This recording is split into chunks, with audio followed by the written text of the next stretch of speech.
मैं फरहान रशीद और आप इस समय देख रहे हैं हमारा YouTube channel report x news. आज 10 जनवरी 2025 है, जुम्मा का दिन है। तो आज हम जो है टोरस ज्वेलरी के बारे में बात करेंगे। टोरस ज्वेलरी का केस के बारे में आप लोगों को बहुत ही इंपॉर्टेंट अपडेट देना है। फिलहाल टोरस के जो विक्टिम्स है जिन्होंने पैसा डाला था टोरस में, पहले तो न्यूज़ में आया था कि करीब करीब जो है 13 करोड़ का घोटाला है, लेकिन वो सच नहीं है। करीब करीब इसमें कम से कम 2 से 3 लाख इन्वेस्टर्स जुड़े हुए हैं, टोरस में इन्वेस्टमेंट किए हैं, और ये मिनिमम टू मिनिमम 5,000 से कम का घोटाला नहीं हुआ है। खैर जो भी है, अभी आप लोगों के सामने जो मैं पेश करने जा रहा हूँ वो है कोर्ट का केस का जो है अपडेट। देखिए ऑलरेडी जो है मुंबई की पुलिस ने जो है ये क्या बोलते हैं उसको, शिवाजी पार्क, ये देख सकते हैं आप, शिवाजी पार्क का जो पुलिस स्टेशन है उन्होंने एक एफआईआर रजिस्टर किया है, एफआईआर नंबर 6 ऑफ 2025। और इन्होंने टोरस कंपनी के ओनर्स और जो है के ऊपर केस किया है। एक तो तानिया कस्तवा @ तजगुल, ये नाम बड़े अजीब है भाई, वैलेंटीना गणेश कुमार, फिर सर्वेश अशोक सर्वे, इन तीनों के ऊपर जो है शिवाजी पार्क पुलिस स्टेशन ने केस किया है। एक तो बीएनएस भारतीय न्याय संहिता 318 ऑफ 4 और 316 ऑफ 5 और 61 सेक्शन, और जो है Maharashtra protection of interest of depositors act, financial act 1999, MPID act बोलते हैं इसको शॉर्टकट में, सेक्शन 3 और सेक्शन 4 में इनके ऊपर केस किया है। ठीक है, आप ये देख सकते हैं यहाँ पे। और इसकी डेट जो दी गई है वो 13 जनवरी 2025 को है। नेक्स्ट हियरिंग जो है, पहली हियरिंग, फर्स्ट हियरिंग जो होगी, इन्होंने 7 को जो है ऑलरेडी 7 जनवरी 2025 को इसकी हियरिंग हो चुकी है, लेकिन इसकी डेट जो है अगली तारीख जो दी गई है वो 13 जनवरी 2025 को दी गई है। ठीक है, और ये केस जो है अभी पेंडिंग में चल रहा है, और कोर्ट नंबर 7 है, 7 एडिशनल जज के पास ये सुनवाई होगी। ठीक है, और प्रेजेंट जो है यहाँ पे आप देख सकते हैं, ओवरऑल मैं आप लोगों को बता देता हूँ यहाँ पे, एक सेकेंड। तो आप लोगों को अभी इस सेक्शन 3 और सेक्शन 4 में क्या प्लस पॉइंट्स है, क्या माइनस पॉइंट्स हैं, ये मैं आपको बता देता हूँ। क्या ये वाकई में आप लोगों को इंसाफ दिला सकता है? और जो लोग पुलिस स्टेशन में जा रहे हैं, तो अभी मुझे पता है कि केस जो है रजिस्टर नहीं हो रहा है। ठीक है, और उन लोगों को जो केस रजिस्टर करने को नहीं दिया जा रहा है। ठीक है, तो यही वजह है कि ये देखिए सेक्शन 3 क्या कहता है। देखिए section 3 and 4 Maharashtra protection of interest of depositors act 1999 जो कहता है, उसमें ऑफेंसेस जो आते हैं वो ये होता है कि this section penalizes fraudulent default in repayment of deposits. Key points include fraudulent default. A person commits an offense if they fail to repay the deposit or return the promised benefits due to deposit. Penalty imprisonment up to 6 years, 6 साल तक की jail हो सकती है, और इसके साथ साथ एडिशनली 1 लाख का फाइन भी होता है। बोथ पेनल्टीज में अप्लाई, दोनों भी हो सकते हैं। Continuation of default. If default continues, additional fines may be imposed daily during the period of non-compliance. जब तक ये पैसा नहीं देंगे इनके ऊपर फाइन पड़ता जाएगा, और इनका जेल भी ज़्यादा हो सकती है।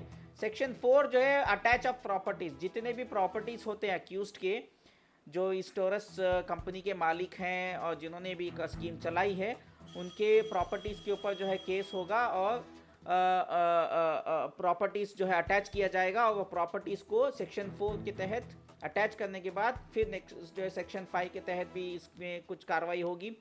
फिर जो है सेक्शन 7 के तहत एक पब्लिक नोटिस आएगी। ये बहुत इंपॉर्टेंट चीज़ है, मैं जो आप लोगों को अभी बताने जा रहा हूँ। देखिए एमपीआईडी एक्ट के केस में अगर आपका पुलिस स्टेशन में एफआईआर नहीं ले रहा है तो कोई फिक्र करने की ज़रूरत नहीं है। मुझे सुनने भी आया है कि जब आप पुलिस स्टेशन में जाते हैं तो वो एक आपको फॉर्म दे रहे हैं, वो फॉर्म लेकर के जाके आपको एक जगह जमा करना है। आई थिंक वो ईओडब्ल्यू में आपको जाने की सलाह देंगे।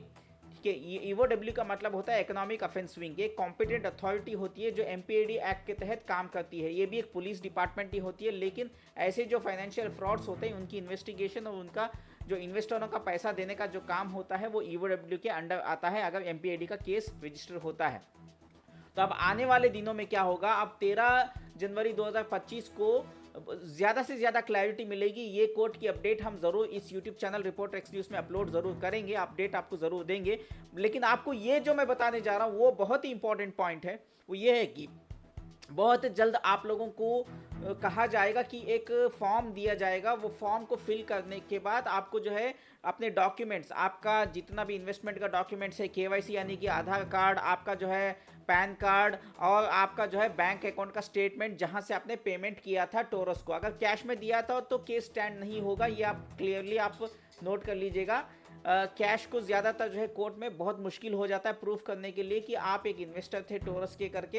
हाँ, आपके पास अगर कोई कैश रिसिप्ट्स हैं, उसके प्रूफ अगर आपके पास सॉलिड प्रूफ्स हैं तो बात शायद बन सकती है, लेकिन मुश्किल है। लेकिन जिन्होंने भी बैंक टू बैंक ट्रांजैक्शन किया है टोरस के साथ, जो भी इन्वेस्टमेंट किया है टोरस में, वो बैंक अकाउंट के थ्रू या क्रेडिट कार्ड के थ्रू, डेबिट कार्ड के थ्रू, ऐसा कोई जो है आपने इन्वेस्टमेंट किया है तो आपका पैसा जो है सेफ हो जाएगा, क्योंकि एमपीएडी एक्ट के तहत 1 ईयर के अंदर आपको इंसाफ दिलाने का होता है। जो ये केस हुआ है ये बहुत अच्छा काम हुआ है। बट्स एक्ट होता तो अच्छा होता, क्योंकि 6 से 7 महीने के अंदर इंसाफ मिलने के चांसेस ज़्यादा होते हैं। एमपीएडी एक्ट में क्या होता है, ये लोकल महाराष्ट्र का डिपॉजिटर्स एक्ट है, स्टेट का लॉ है। स्टेट के लॉ के हिसाब से जाएंगे तो 1 साल के अंदर इनको आपका पैसा लौटाना होता है। जब ये फॉर्म आएगा तो आप लोग जो है जैसे ही वो 30 दिन का टाइम देते हैं, जैसे ये फॉर्म रिलीज करते हैं तो आपको 30 डेज का टाइम दिया जाता है। जितने भी टोरस के इन्वेस्टर्स हैं उन लोगों को 30 दिन के अंदर उनके पास जाके फॉर्म जमा करना होता है। आपके आधार कार्ड के साथ, पैन कार्ड के साथ, इन्वेस्टमेंट के जो भी डॉक्यूमेंट्स ओरिजिनल नहीं, कॉपीज देने पड़ते हैं। अटेस्टेशन करके एक नोटरी के पास अटेस्टेशन करवाना होता है। बैंक स्टेटमेंट को भी लेकर जाना है, जिस बैंक अकाउंट से आपने पैसे दिए थे। अगर आपको कोई रिफंड्स, आपको कोई प्रॉफिट के नाम पे कुछ पैसा आया है, रिटर्न्स, वो भी प्रूफ जो है जमा करना होता है ईओडब्ल्यू में। और उसके बाद ये केस चलेगा कुछ दिनों तक, कुछ महीनों तक। उसके बाद उस बीच में ये जो केस चलेगा उस बीच में प्रॉपर्टीज को भी जो है कोर्ट से परमिशन लेकर के बेचने की कोशिश की जाएगी। एक सिंगल कॉम्पिटेंट अथॉरिटी जो है अपॉइंट की जाएगी, एक ऑफिसर अपॉइंट किया जाएगा इस केस के लिए, और वो सिंगल पॉइंट ऑफ कांटेक्ट तमाम इन्वेस्टरों के लिए होगा। उस ऑफिसर के पास आपको सारी जानकारी जो है न्यूज़ मीडियम के ज़रिए, प्रेस रिलीजेस के ज़रिए मिलती रहेगी। अगर आपको वो ठीक से, अगर आपको सपोर्ट नहीं कर रहे हैं, अगर उसमें कोई ऊपर नीचे हो जा रहा है, आपको कॉन्फिडेंस नहीं है कि ऑफिसर ठीक से काम नहीं कर रहा है, तो आपके पास दूसरा ऑप्शन ओपन हो जाता है। वो ये है कि आप हाई कोर्ट में जा सकते हैं मुंबई की, और वहाँ से आप जो एक स्पेशल डायरेक्शंस ले सकते हैं जहाँ से कोर्ट मॉनिटर्ड केस हो। अगर कोर्ट मॉनिटर्ड केस हो तो पक्का मैं बता देता हूँ कि 1 साल के अंदर इंसाफ मिल जाता है। जैसे हीरा ग्रुप ऑफ कंपनीज का आपने देखा होगा, हीरा गोल्ड का स्कैम, आईएमए का स्कैम। यहाँ पे क्या हुआ था, आईएमए के स्कैम में कोर्ट मॉनिटर्ड केस की वजह से थोड़ा बहुत पैसा इन्वेस्टरों को मिल चुका है, लेकिन हीरा गोल्ड के केस में क्या हुआ है, court monitored case supreme court में बहुत सारा जो है केस उलझा हुआ है। स्टार्टिंग में जो है पब्लिक जो है कंपनी के ओनर्स को सपोर्ट करती थी। वो गलती आप लोग मत करना, टोरस के डायरेक्टर्स को या ओनर्स को या सीईओ को किसी को भी सपोर्ट मत करना। नहारा शेख जो हीरा ग्रुप ऑफ कंपनीज की सीईओ थी और ओनर भी है, डायरेक्टर भी है, उसने जो है पूरी पब्लिक को अपने तरफ कर रखी थी। बहुत कम पब्लिक जो है पुलिस में गए थे, इस वजह से केस उलझ गया था, इसलिए 7 साल होने के बावजूद पैसा नहीं आया। लेकिन टोरस में बहुत अच्छा है कि शुरुआत में ही डिपॉजिटर्स एक्ट लग गया है, एमपीएडी का केस बुक हो गया, रजिस्टर हो गया है, और ऑलरेडी कोर्ट में जो है 13 जनवरी 2025 को जो है केस जो है लिस्ट हो चुका है। इसकी सुनवाई होने वाली है, दूसरी सुनवाई है, सेकेंड सुनवाई 7 जनवरी को भी हुआ था, लेकिन 7 जनवरी को आई थिंक मेजर कुछ काम नहीं हुआ है। अभी आगे देखेंगे क्या होता है करके। 13 तारीख को पक्का जो अपडेट है वो हम आपको इसी यूट्यूब चैनल में देंगे। लेकिन जो बात है, आपको जो काम करना है वो ये इंपॉर्टेंट चीज़ है, जैसे ही ईओडब्ल्यू जो है आपको बताएगा कि फॉर्म जो है आप ला करके सबमिट करना है, डिटेल्स देना है, तो आप जो है बिना टाइम वेस्ट किए सारे डॉक्यूमेंट्स और वो फॉर्म भर करके सबमिट कर दीजिए। जब ये फॉर्म रिलीज होगा जरूर हम लोग भी एक विंडो खोलेंगे, हमारे तरफ से भी एक व्हाट्सएप की ग्रुप चलाएंगे और उस ग्रुप के अंदर भी आप लोगों को जो है सपोर्ट करेंगे, गाइडलाइंस देंगे कि फॉर्म में क्या लिखना है, कैसे फिल करना है फॉर्म को, क्या क्या डॉक्यूमेंट्स अटैच करना है, ये सारी डिटेल्स आपको हम जो है फ्री ऑफ कॉस्ट आपको सपोर्ट करने की पूरी कोशिश करेंगे। ठीक है, तो आप लोग हमारे इस चैनल को सब्सक्राइब करके रखिएगा और ये चैनल को वायरल भी करिए ताकि दूसरे जो टॉरस कंपनी के इन्वेस्टर्स हैं जिन्होंने अपना पैसा खो रखा है उन लोगों को भी मदद मिल सके। जितने बड़ी तादाद में इन्वेस्टर्स अप्रोच करेंगे ईओडब्ल्यू को उतना बड़ी तेजी से जो है केस सॉल्व हो जाएगा।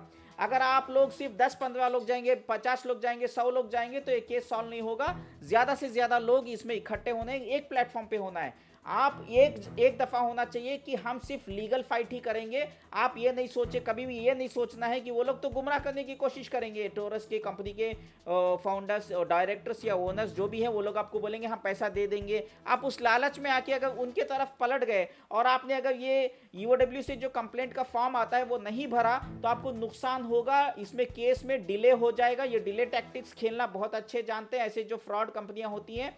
इसलिए आपको बता रहा हूं कि हमारे चैनल के साथ बने रहें, सब्सक्राइब करके रखिए और जब भी आपको कोई सवाल करना है तो कॉल मत करिएगा, बस हमें व्हाट्सअप करिए। जो नीचे यहाँ पे स्क्रीन पे दिखाई दे रहा है व्हाट्सअप का नंबर 9823658527।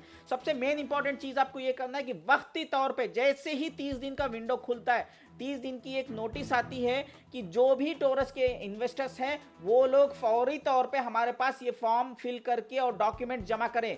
फॉर्म के साथ आपको आधार कार्ड, आपको पैन कार्ड और बैंक स्टेटमेंट और आपके इन्वेस्टमेंट, टोरस में जो भी इन्वेस्टमेंट का डॉक्यूमेंट प्रूफ है आपके पास, वो तमाम चीजें डिपॉजिट करनी पड़ेंगी। उनको ओरिजिनल नहीं देना है, कॉपीज देना है, वो भी सेल्फ अटेस्टेड प्लस नोटरी करवा के देना है, ट्रू कॉपी करवा के देना है।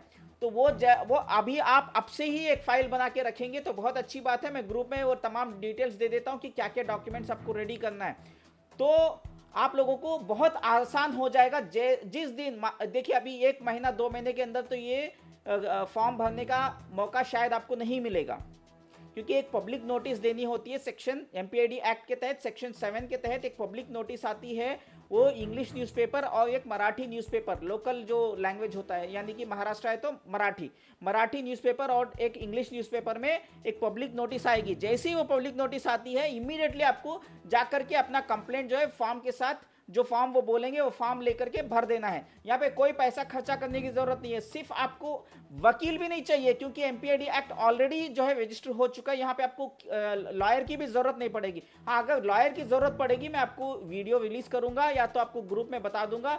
जो हमारे व्हाट्सएप की ग्रुप है वो नीचे कमेंट बॉक्स में दी गई है, वो कमेंट बॉक्स के जरिए जो व्हाट्सएप का ग्रुप है वहां पे आप ज्वाइन कर सकते हैं।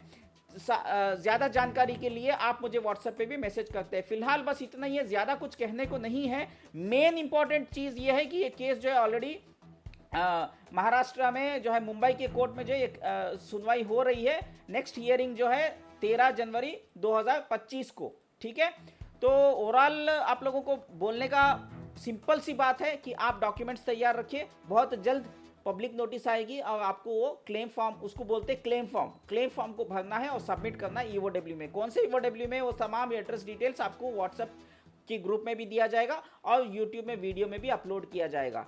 शुक्रिया, अभी आपसे इजाजत मांगते हैं। दुआ में याद रखें, इस वीडियो को खूब वायरल करें। शुक्रिया, अल्लाह हाफिज।